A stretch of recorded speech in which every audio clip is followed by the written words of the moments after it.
ওম নমো ভগবতে বাসুদেবায়। জয় শ্রীকৃষ্ণ। রাধে রাধে। আমলকি একাদশী বা রংভরি একাদশী। বন্ধুরা, আপনারা কি জানেন 2025 সালে অর্থাৎ এই বছর আমলকি একাদশী বা রংভরি একাদশী কবে পালন করতে হবে? 9ই মার্চ কি 10ই মার্চ? এই একাদশীর তিথি কখন থেকে শুরু হচ্ছে, কখনই বা এই তিথি শেষ হচ্ছে, বা পারণই আপনারা কখন করবেন তা কি জানেন?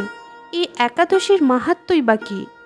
এই একাদশী পালন করলে কি কি ফল লাভ করা যায়, এই সমস্ত আজ আমি আমার এই ভিডিও দ্বারা আপনাদের জানাবো।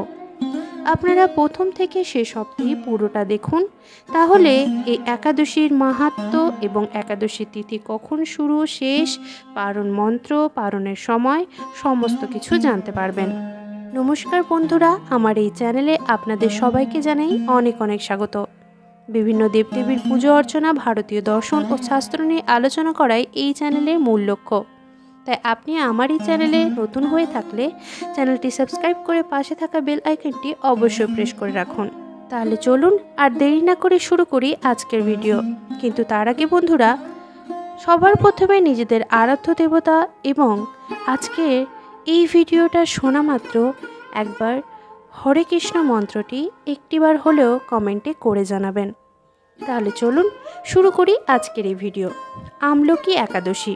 প্রতি বছর ফাল্গুন মাসের শুক্লপক্ষের একাদশী তিথিটি রংভরি একাদশী বা আমলকি একাদশী নামে প্রচলিত বিশ্বাস অনুযায়ী আমলকি একাদশীর দিনে বিষ্ণুকে আমলকির তৈরি ভোগ নিবেদন করলে সুফল পাওয়া যায়।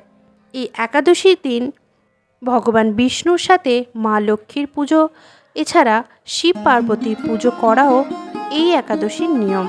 এই একটিমাত্র একাদশী যার সঙ্গে শিবের সংযোগ রয়েছে, তাই এই একাদশীর দিনে বাবা ভোলেনাথের, মাতা পার্বতীর পুজো করতে কিন্তু ভুলবেন না। এছাড়া এই দিন মা লক্ষ্মীরও সাথে সাথে পুজো সম্পন্ন করুন। তাহলে চলুন এই একাদশী কখন শুরু হচ্ছে সেটা জানা যাক।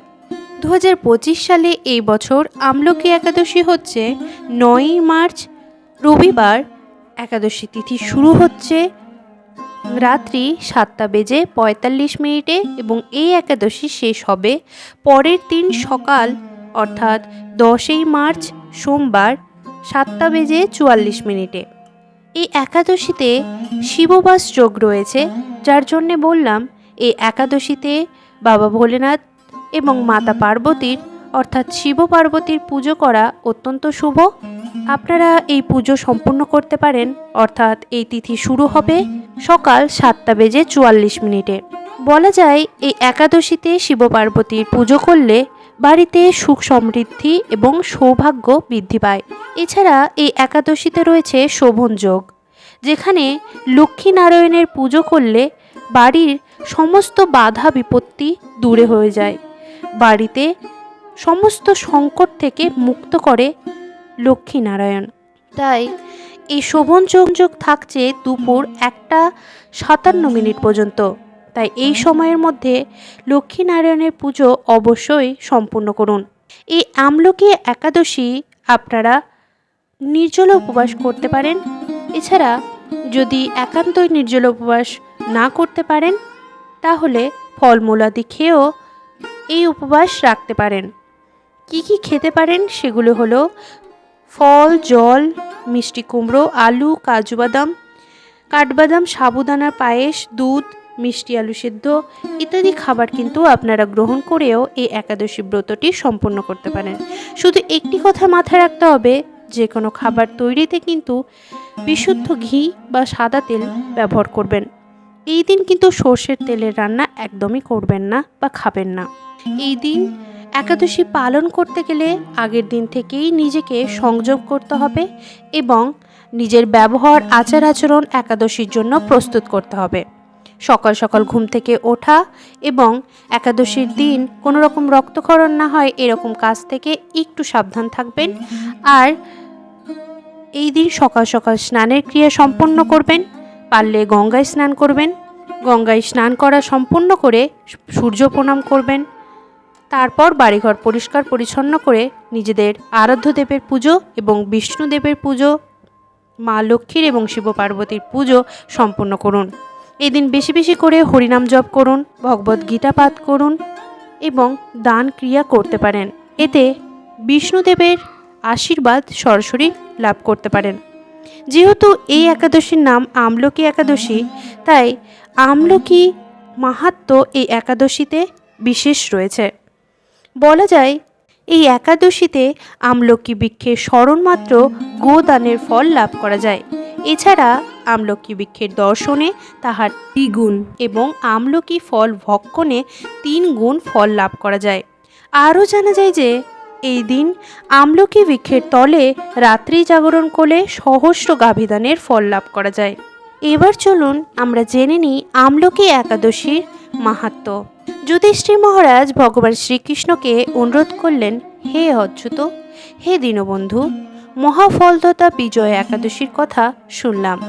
এখন ফাল্গুন মাসের শুক্লপক্ষের একাদশীর নাম কি? এই একাদশীর মাহাত্ম্যই বা কি? কৃপা করে আমায় বলুন, আমি তা জানতে অতি উৎসাহী। যুধিষ্ঠিরের আকুলতা দেখে ভগবান শ্রীকৃষ্ণের মাধুর্যময় মুখে প্রসন্নতা ফুটে উঠল। তিনি বললেন, হে ধর্মপুত্র যুধিষ্ঠির, মান্ধাতার প্রশ্নের উত্তরে মহাত্মা বশিষ্ঠ মুনি এই একাদশীর মহিমা কীর্তন করেছিলেন। আপনার কাছে এখন আমি সেই কথা বলছি, মনোযোগ দিয়ে তা শ্রবণ করুন। এই একাদশীর নাম আমলকি। বিষ্ণুলোক প্রদানকারী রূপে এই একাদশী বিশেষভাবে মহিমান্বিত। একাদশীর দিন আমলকি বৃক্ষের তলে রাত্রি জাগরণ করলে সহস্র গাভীদানের ফল লাভ হয়। ভগবান আরও বললেন, হে অজাতশত্রু, পূর্বে ব্রহ্মার রাত্রিকালে প্রলয় উপস্থিত হলে স্থাবর জংজম সহ দেবতা, অসুর ও রাক্ষস সব কিছুর বিনাশ হয়।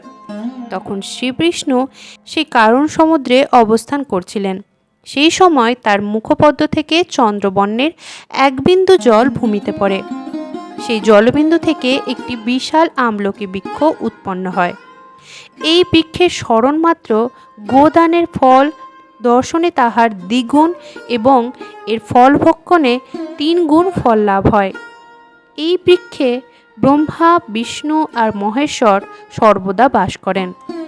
এর প্রতিটি শাখা প্রশাখা ও পাতায় ঋষি, দেবতা ও প্রজাপতিগণ অবস্থান করেন। এই বৃক্ষকে সমস্ত বৃক্ষের আদি হিসেবে গণ্য করা হয় এবং তা পরম বৈষ্ণব রূপে প্রসিদ্ধ। অতএব এই শ্রেষ্ঠ ব্রত সকলেরই পালন করা আবশ্যক। এখন এই ব্রতের একটি বিচিত্র ইতিহাস আপনার কাছে বর্ণনা করছি। রাজা চৈত্ররথ ও ব্যাধের কাহিনী। প্রাচীনকালে বৈদেশ নামে এক প্রসিদ্ধ নগরে চৈত্ররথ নামে এক রাজা রাজত্ব করতেন। চৈত্ররথ ছিলেন চন্দ্রবংশীয় পাশবিন্দুক রাজার পুত্র।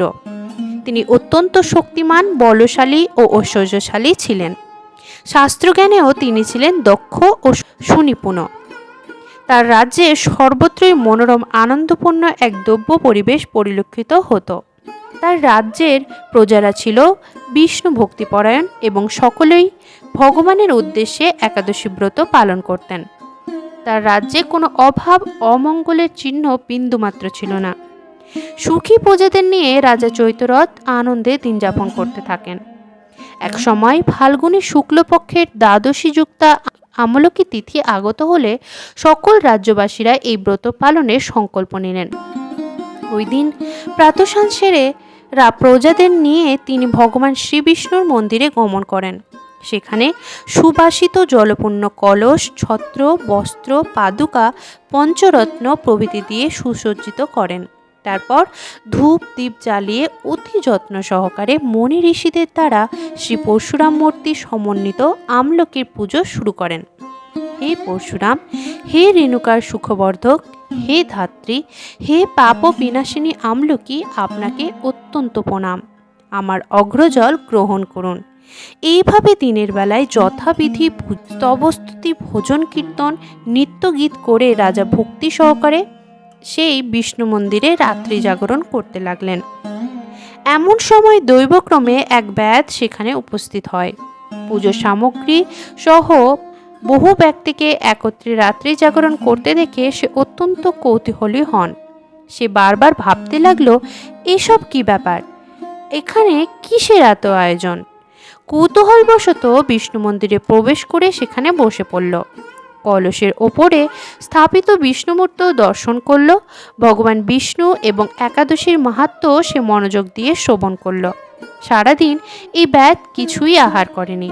এইভাবে ক্ষুধায় কাতর হয়ে সেখানে সে রাত্রি জাগরণ করল।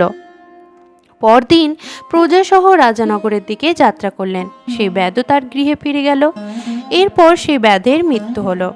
একাদশীতে রাত্রি জাগরণ ব্রতের পুণ্য ফলে সেই ব্যাধ পরবর্তী জন্মে এক নগরীর অধীশ্বর যোগ নিয়ে জন্ম নিল। সেই সময় জয়ন্তী নামে এক নগরীতে বিদুরথ নামে এক রাজা শাসন করতেন। এই ব্যাধ বিদুরথ রাজার মহাবলীপুত্র বসুরথ নামে জন্মগ্রহণ করেন। তার পরাক্রমতার কারণে তিনি 1,00,000 গ্রামের আধিপত্য লাভ করেন। তিনি বিভিন্ন সদগুণে ভূষিত ছিল। সেই সঙ্গে তিনি ছিলেন সূর্যের মতো তেজস্বী, চন্দ্রের মতো কান্তিমান ও পৃথিবীর মতো ক্ষমাশীল। পূর্বজন্মের ব্রতের সুকৃতির ফলে তিনি পরম বিষ্ণু ভক্তি পরায়ণ হন। এই মহাদাতা রাজা একবার শিকার করতে গিয়ে পথ ভুলে যান। গভীর জঙ্গলের মধ্যে ক্ষুধায় পীড়িত ও ক্লান্ত হয়ে এক গাছতলে শুয়ে পড়েন। এমন সময় কতকগুলো পর্বত নিবাসী শ্লেচ্ছ রাজার কাছে এসে নানাভাবে উৎপীড়িত করতে থাকে। পূর্বে এই রাজা আমাদের পিতা মাতা পুত্র পৌত্র সবাইকে মেরে ফেলেছে, আমাদের গৃহ ছাড়া করেছে। এই কথা বলতে বলতে শ্লেচ্ছরা রাজাকে অযথা শত্রু মনে করে তাকে হত্যা করার চেষ্টা করে। তারা বিভিন্ন ধারালো অস্ত্রশস্ত্র দিয়ে রাজাকে ক্রমাগত আঘাত করতে থাকে, কিন্তু আশ্চর্যের বিষয় হলো তাদের সকল প্রচেষ্টাই ব্যর্থ হয়। অন্যদিকে রাজার কোনো ক্ষতি হয় না। সেই সময় রাজার শরীর থেকে অলঙ্কারে বিভূষিত এক পরমা সুন্দরী দিব্য নারী মূর্তি আবির্ভূত হন। মহাশক্তিধারিণী এই দিব্য নারী অল্প সময়ের মধ্যে সকল পাপী শ্লেচ্ছকে নিধন করে। ইতিমধ্যে রাজার নিদ্রাভঙ্গ হলে তিনি এমন ভয়ানক নৃশংস হত্যাকাণ্ড দেখে অত্যন্ত বিস্মিত হন। তিনি চঞ্চল হয়ে এদিক ওদিক খুঁজতে লাগলেন এবং আন্তরিকভাবে কৃতজ্ঞতা জানাতে লাগলেন, এখানে এমন কৃপালু কে আছে যিনি আমার শত্রুদের হত্যা করে আমার প্রাণ রক্ষা করল। আমি সেই মহাত্মাকে কৃতজ্ঞতা জ্ঞাপন করছি। এমন সময়ে দৈববাণী হলো, ভগবান কেশব ব্যতীত শরণাগতকে রক্ষা করার জন্য আর কে আছে? তিনি শরণাগত পালন ও রক্ষক। দৈববাণী শুনে ভগবানের প্রতি বৈরাগ্য আরও বেড়ে গেল। প্রণাম সেরে ভক্তিযুক্ত চিত্তে নগরীতে ফিরে এলেন। তারপর প্রজাসহ মহাসুখে ইন্দ্রের মতো নিষ্কণ্টক রাজ্যসুখ ভোগ করতে লাগলেন। বশিষ্ঠ মুনি মান্ধাতাকে আরও একটি কথা স্মরণ করিয়ে দিলেন, হে রাজন, যে মানুষ এই পরমোত্তম আমলকি একাদশী ব্রত পালন করেন তিনি নিঃসন্দেহে বিষ্ণুলোক প্রাপ্ত হন। ভগবান শ্রীকৃষ্ণের মুখনিঃসৃত অমৃতময় ব্রত কথা শুনে যুধিষ্ঠির মহারাজ ধন্য হলেন। পরম্পরাক্রমে সেই ব্রত কথা আজও প্রচলিত এবং এইভাবেই ভক্তগণেরা ভগবানের কৃপায় মুক্তি লাভ করে চলেছে। তো বন্ধুগণ, আপনারা কি ধন্য হলেন এই ব্রত কথা শুনে? তা কিন্তু আমায় অবশ্যই জানাবেন। তাহলে আজকের মতো এখানেই বিদায় জানাচ্ছি। আবারও দেখা হবে নতুন কোনো ভিডিও নিয়ে। সবাই ভালো থাকুন, সুস্থ থাকুন। ঈশ্বর সবার মঙ্গল করুক। জয় শ্রীকৃষ্ণ। রাধে রাধে।